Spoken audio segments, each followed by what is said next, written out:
Tiga. Bismillah, walhamdulillah, wassalatu wassalamu ala sayyidina Rasulillah wa ala alihi wa sahbihi wa man walahu wa tabi'a hudah. Dalam kali ini, sedikitlah saya akan ceritakan tentang Sultan Abdul Hamid As-Sani ataupun Sultan Abdul Hamid yang kedua. Merupakan sultan yang lahir, dia ni sultan yang agung, tetapi lahir di kalangan sultan-sultan yang lemah sebelum daripada dia. Sultan Abdul Hamid, kita tahu dia ni seorang yang begitu mesra rakyat, menyelesaikan permasalahan politik kerajaan Osmaniyah yang ditanggung oleh sultan-sultan yang sebelum ni. Bagaimana sultan pada sebelum-sebelum ini, kerajaan Osmaniyah telah menanggung hutang yang begitu besar, bilangan begitu besar jumlah dia. Antaranya sebabnya mereka membeli peralatan-peralatan teknologi canggih dengan menggunakan hutang ataupun seterusnya. Mereka memasuki perang dan kemudian sanggup berhutang dengan negara-negara jiran untuk nak memberi kelengkapan perang dan sebagainya lah. Dan Sultan Abdul Hamid telah berjaya menyelesaikan, maksudnya dalam pemerintahan dia dalam 30 tahun telah berjaya menyelesaikan hutang yang ditanggung oleh kerajaan Osmaniyah sebanyak 1/3 hutang yang telah ditanggung oleh kerajaan Osmaniyah. Sultan Abdul Hamid. Sultan Abdul Hamid telah mengambil tampuk pemerintahan khilafah Osmaniyah pada ketika dia berumur 34 tahun dan juga memimpin kerajaan Osmaniyah lebih kurang selama lebih kurang 30 tahun juga.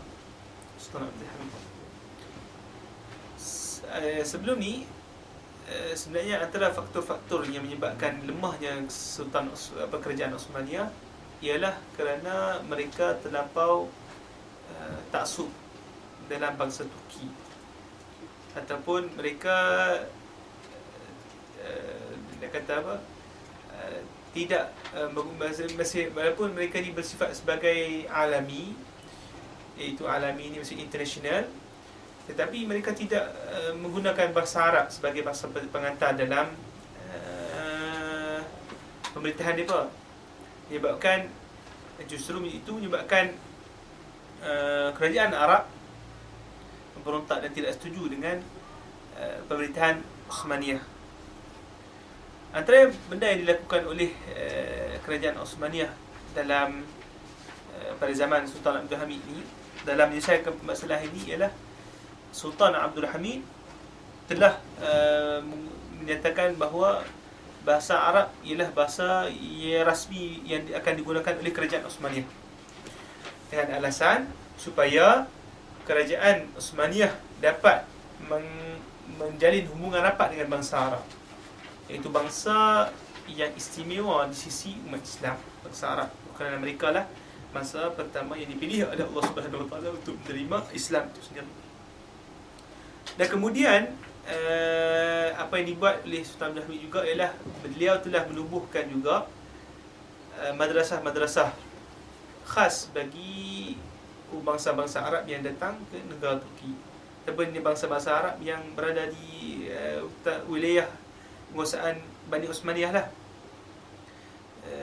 ataupun dan juga Sultan Abdul Hamid telah melancarkan satu kempen yang besar yang dipanggil sebagai kempen Pan-Islami, dengan mengajak ramai daripada umat Islam yang berada di wilayah-wilayah yang begitu jauh, bermula dengan Nusantara sampai kalah ke Morocco Maghribi, supaya berada di bawah kesatuan Islam yang dipanggil sebagai gerakan Pan-Islami.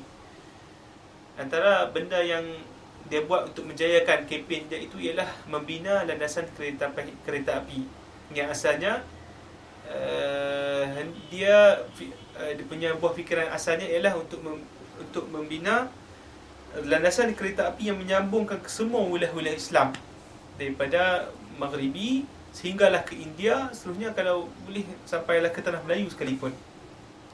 Bermula dengan landasan yang dibina di Hijaz, tapi telah dirosakkan oleh pemberontakan pok-pok Wahabi dan pok Salafi, dan juga pok Saud itulah yang merosakkan di semua, dan juga British dan juga kaum-kaum dia, Syarif Hussein sebagainya lah. Cerita-cerita tu boleh kita rujuk pada buku-buku yang lebih, ada buku khas yang dicerita menyerahkan tentang pemikiran Sultan Abdul Hamid dalam melakukan rel kereta api. Kereta api apa yang dia nak di sebalik pembinaan rel kereta api.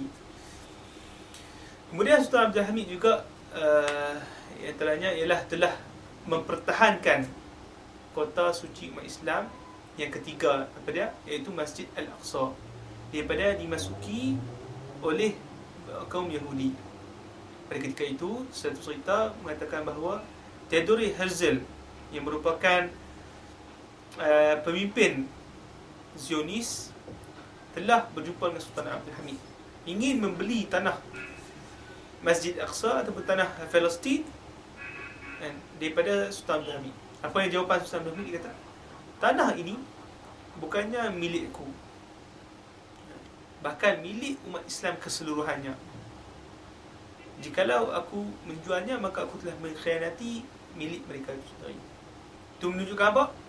Sultan Abdul Hamid begitu mempertahankan tanah suci umat Islam Palestin yang kita katakan pada masa ini telah hilang daripada penguasaan kita.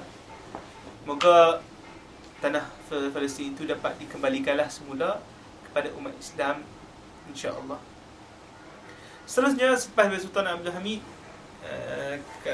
kekalahan demi Sultan Abdul Hamid dan akhirnya pelucutan kuasa dia, maka jatuhlah kerajaan Osmaniyah pada 1924 yang di bawah kendalian Kamal Atatürk.